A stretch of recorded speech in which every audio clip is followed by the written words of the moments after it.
আরেক গুরুত্বপূর্ণ ক্রান্তিকাল হিসেবে আমাদের সামনে এসে উপস্থিত হয়েছে। সেদিন যেমন বাংলাদেশের মুক্তিকামী মানুষের ভাগ্য নির্ধারিত হয়েছিল, সেই একদিনে 4 থেকে 500 শহীদের রক্তের বিনিময়ে আমরা শেখ হাসিনাকে বাংলাদেশ থেকে তাড়াতে সফল হয়েছিলাম। আবার আরেকটি সেই রকম দিন হিসেবে 12ই ফেব্রুয়ারি আমাদের সামনে আছে। সেই দিনটির জন্য আমরা 17 বছরের প্রস্তুতি নিয়েছিলাম, কিন্তু এখন আমাদেরকে আর রক্ত দিতে হবে না, আমাদেরকে শুধু সিল দিতে হবে এবং একটি সিলের মাধ্যমেই আমরা সহস্র শহীদের রক্তের মাধ্যমে যা অর্জন করেছিলাম তা রক্ষা করতে পারবো।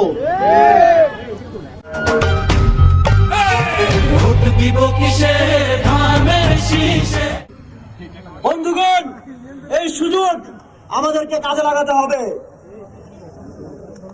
আমরা দেখেছি জুলাই গণঅভ্যুত্থানের পর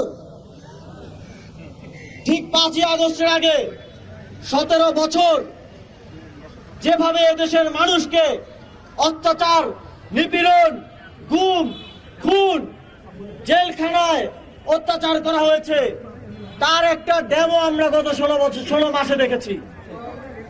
আমরা দেখেছি 17 বছরের অত্যাচারের নতুন রূপ হাজির হয়েছে। আমরা দেখেছি কিভাবে গ্রামের অলিগলি থেকে শুরু করে শহরের অলিগলি বাজার থেকে শুরু করে রাষ্ট্রের সর্বোচ্চ পর্যায় পর্যন্ত চাঁদাবাজি এবং সন্ত্রাসের রাজত্ব কায়েম করা হয়েছে।